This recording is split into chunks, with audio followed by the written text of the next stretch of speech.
Hello, hello, hello. Welcome.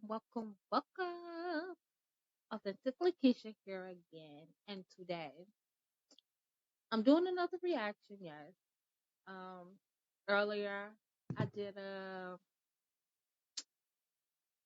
one live because my people was outside. And now I'm gonna watch this this one right here. Top five most terrifying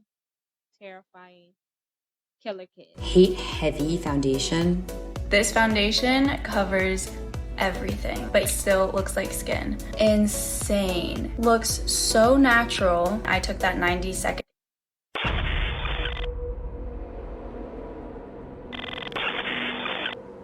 Top 5 most horrifying killer kids. Murder is the last thing you'd expect a child to do. But just like adults, there are kids. So I've probably heard of, if not all of these kids, most of them, because I used to watch Killer Kids, the TV show. That was my stuff. And like when I first got on YouTube, that's what I was watching. Shows and episodes and stuff about actual when kids would kill. And that's when it started, and then went into I found true crime stuff. And that's how it all started for me watching Killer Kids. Kids damaged beyond repair as a result of circumstances beyond their control. Sometimes they're even just broken from the start. The next 5 children looked ordinary from the outside, but on the inside there was something sinister lurking.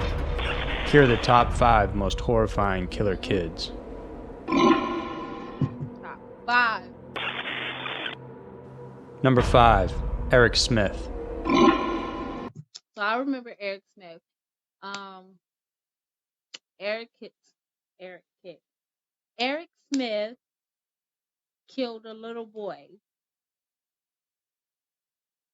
I can't remember how old the little boy. I think the little boy was like 5 or 6.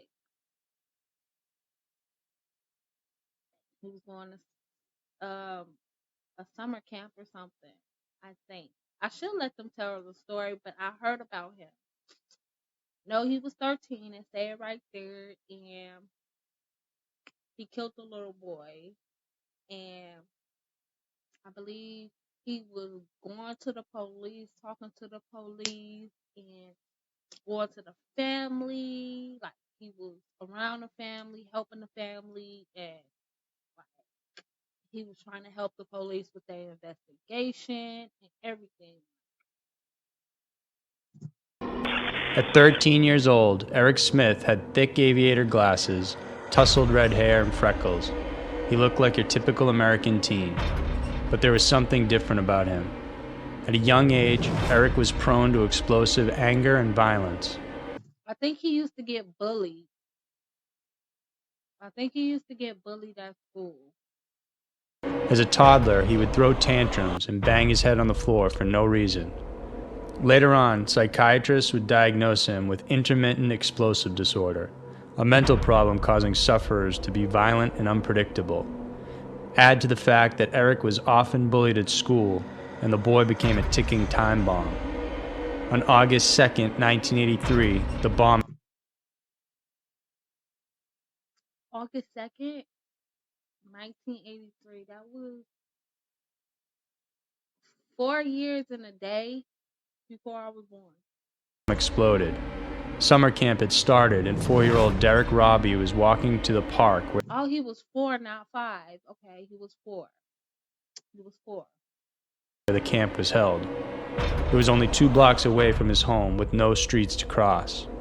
Eric chanced upon Derek walking alone, and he lured him into the nearby woods, explaining there was a shortcut. Without warning, Eric began strangling the little boy until he fell to the ground unconscious.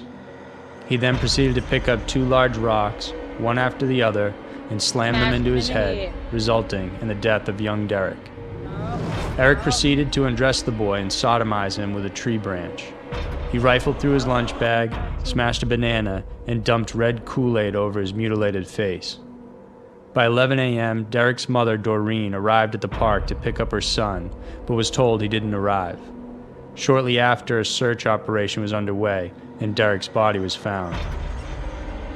4 days after this, Eric Smith walked into the police station and offered his help with the case.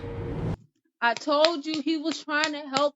I told y'all he was trying to help the police. Like, he said he seen that little boy with like somebody. He tried to give a description of somebody and everything. Like, this little boy was on a whole totally different level. Like, he was on a different level. Like, what?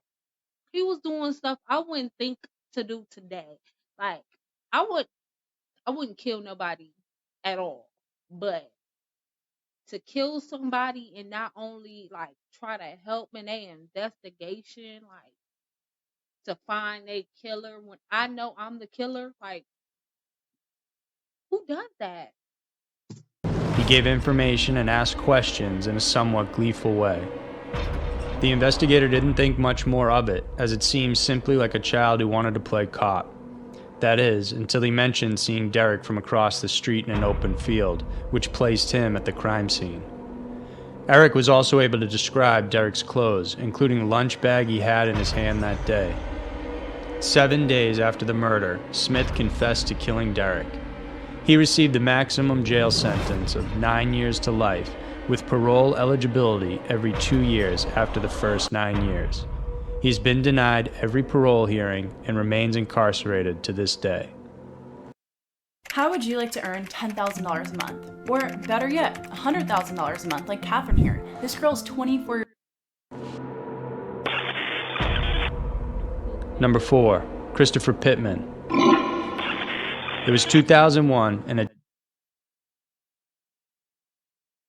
I'm trying to think. Did I hear about Christopher Pittman? That's what he said, right? just 12 years old, Christopher Pittman was already getting into so much trouble that he decided to run away from home. When he was caught, he was placed in an institutional facility and given the antidepressant drug Paxil. He was then shuffled off to live with his grandparents, and with the new town and new home, there came a new doctor too. The Paxil was working for Chris, but wasn't available, so his new doctor prescribed Zoloft instead. Zoloft is known to induce various side effects in children, including aggression, hallucinations, depression, and delusions. Soon after the switch, Christopher began experiencing severe side effects, including a burning sensation all over his body. It got so bad he required additional pain medication. After his grandparents complained that he still felt the side effects, oddly, his Zoloft dosage was increased from 100 Okay. I'm trying to listen to the story, but the pictures in the back is kind of throwing me off because I'm like, what them pictures in the back got to do with the story? I'm trying to just focus on the story and what he's saying, but I'm kind of like, the pictures in the back is kind of telling their own stories. Like, I'm interested in them. Like, I don't know. Like, I don't know. I just might be weird. Am I the only one noticing the pictures in the background? milligrams each day to 200 milligrams. Christopher's behavior started becoming more erratic. He ended up choking a fellow student after an argument on the bus. Later, he disturbed the individual playing piano inside his church. That night, he got into a fight with his grandfather and received a spanking. Mad with rage, he marched inside his grandparents' bedroom, took out the shotgun which he had been taught to use, and shot both his grandparents. Using paper and candles, he then set the house on fire and took his What? grandparents' car, their gun. I've never heard of this little boy before. What, huh? Huh? I can't, I can't even. What? He shot them and set the house on fire.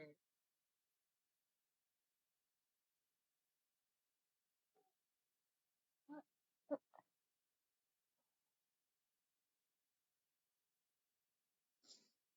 guns, his dog, and $33 and left. Eventually picked up by police later that night, he told them he had been kidnapped by a man who killed his grandparents. After intense questioning, he eventually confessed to his crimes and even added that his grandparents deserved what they got.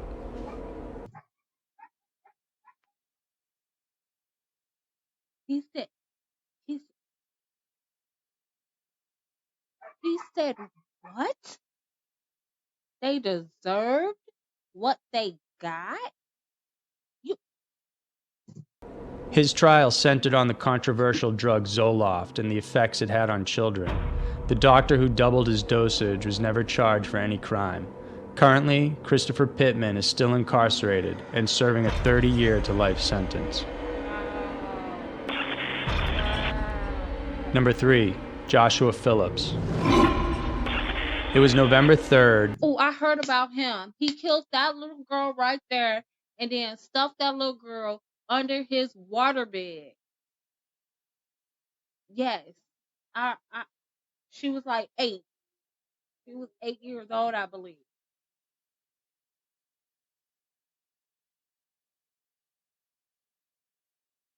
1998, an 8-year-old Maddie Clifton had disappeared.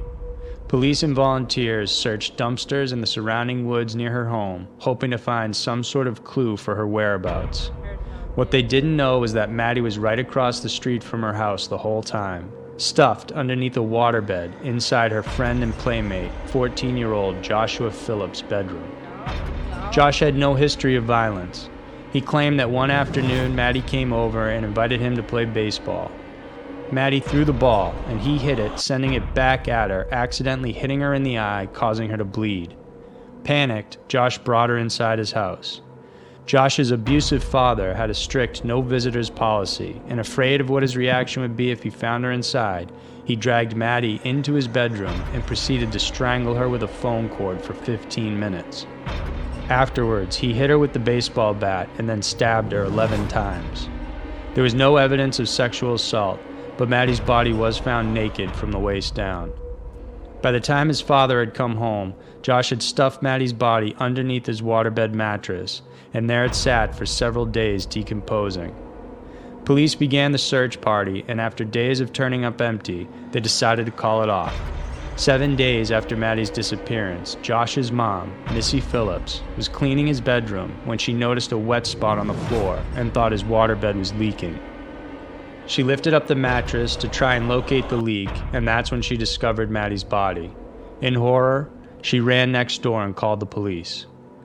Josh was arrested in school that day. He confessed to killing Maddie, explaining the fear of his abusive father's reaction as the motive for murdering the little girl. In 1999, Joshua Phillips was convicted of first-degree murder and was sentenced to life in prison without the eligibility for parole. Number 2, Cindy and Shirley. 15-year-old Cindy Collier and 14-year-old Shirley Wolf had a history of abuse and brush-ins with the law. Yeah, I haven't heard about them either. So let's see what they did. Cindy was abused her whole life and raped before she turned 10. By the time she was 15, her rap sheet included theft, burglary, drug abuse, and assault. Shirley also had a similar disruptive past. Her own father, uncle, and paternal grandfather had sexually abused her from the time she was an infant. By the time she was 6, she ran away from home several times until eventually authorities took notice and her father was arrested for the abuse. After he was convicted, she was sent into various foster homes and detention centers. Your skincare routine sucks. Sorry, I had to say it. Here's what most skincare companies. After meeting only 8 hours before at a bus stop, the girls bonded over their mutual life circumstances. They only knew each other 8 hours? Like,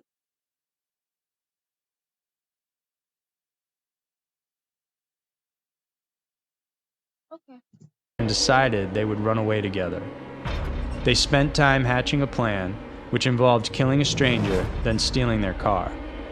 Both girls dyed their hair as a feeble attempt at disguising themselves and went around Cindy's old neighborhood, Auburn Greens in California. They began knocking on doors, and while the majority didn't let them inside their home, finally, one elderly woman did. You know what? I did hear about them. And they killed the woman and took her car. If this is the people I think they are. They killed her and took her car, and then her son came.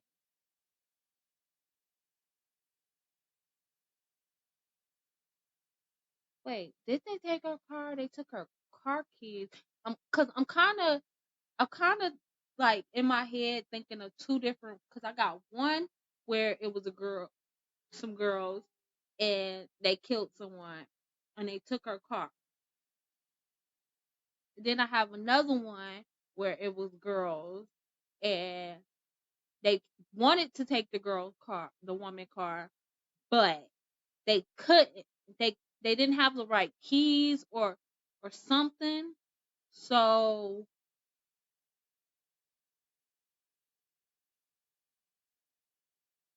they couldn't take the car, and they walked or something, or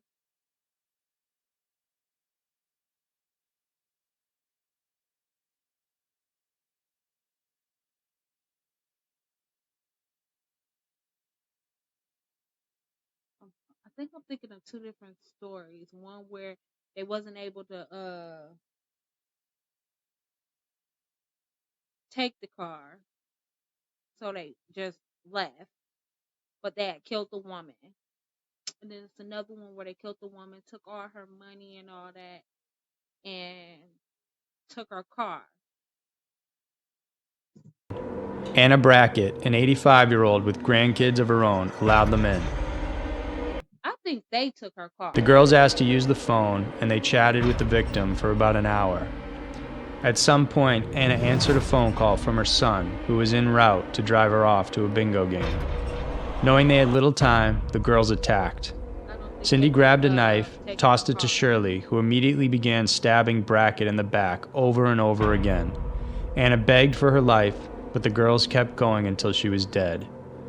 After the kill, the girls ransacked the place, looked for cash, and grabbed 2 keys from the counter.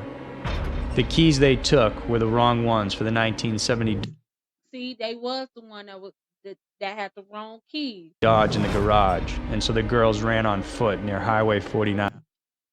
See, I was thinking of two different stories, because it's another story that I know of some teenage girls that killed someone, and they took their vehicle and money and some stuff. But I think it was more than 2 people in that story. I think it was like a whole group of them. I think it was like a gang initiation or something. I really don't really remember. Now it's coming. Now it's coming too. I do remember this story. Oddly enough, Carl Brackett, the son of the victim, saw the 2 girls while he was on his way to his mother's home. Once he got there, he discovered the grisly scene. Eyewitnesses eventually came forward, which led to the girls becoming suspects. Once confronted by police, Shirley immediately admitted to the crime, while Cindy didn't say anything. During interrogation, Cindy was confronted with Shirley's confession, and she began to laugh. She then said, "To honestly tell you the truth, we didn't feel any badness. Then after we did it, we wanted to do another one. We just wanted to kill someone, just for fun." Why? Both girls were convicted of the crime, with Cindy serving the maximum of 9 years for a juvenile. She was then paroled in 1992 and has had no further run-ins with the law. As for Wolf, she was freed on June 30th, 1995, and has been arrested several times since for petty crimes. Number 1. Tyler Hadley. July 16th, 2011. Everyone at school. I'm thinking, is this the guy who killed his parents and threw some shit on them, had a party after he killed his part? Like, he had a whole full-blown party with a whole bunch of kids. He just threw like a whole bunch of shit on top of his parents in the room or wherever he killed them, and then he had a party. School could tell it was going to be a big party. 17-year-old Tyler Hadley from Port St. Lucie, Florida, kept telling his friends he'd be throwing a rager, but no one thought it would happen. Yes, he's the guy that killed his parents. His mom, was it both of them? I'm trying to think. I'm trying to think. Was it both of his parents? Because I've heard stories where they killed both their parents. But I'm trying to remember. Was it both their parents or was it just his mom? Dang, I don't remember. I think it might have just been his mom. But I'm gonna say both his parents and covered them with like clothes or whatever and had a party. Been getting in trouble lately, and as a result, his parents were being extra strict with him. Parents, so it's both of them. It was both of them. Okay. But Tyler had no intentions of letting his parents get in the way of his fun. Around 5 p.m., several hours before the party, Tyler popped some ecstasy, grabbed a hammer from the garage, and marched inside his family room where his mom, Mary Jo, was on the computer working. Tyler stood behind her, and as she turned to face him, he struck her on top of the head. Hearing her screams, Tyler's dad, Blake, came rushing into the room. When Blake asked why he was doing this, Tyler's only reply was, "Why the hell not?" He then bludgeoned his father to death, finished off his mother, and dragged their bodies to their bedroom, where he began piling clothes and furniture on top of them. He locked the bedroom door and cleaned for about 3 hours, just in time for his guests to arrive. By 11 p.m., the party was in full swing. Close to 60 kids were inside the house that night. They were playing beer pong, stubbing cigarettes everywhere, smashing bottles, and trashing the house. A few of them later recalled sitting down at the computer, taking turns playing songs on YouTube, and noticing a brown, sticky substance, which they assumed to be Coke or beer. Later on, it was found to be Mary Jo's blood, which Tyler had tried to get rid of using coffee granules. The party kept going while Tyler's behavior bobbed from panicky to gleeful. At some point, he told his best friend what happened, detailing how he killed his parents, even showing him a bloody footprint in the garage before ultimately revealing their bodies.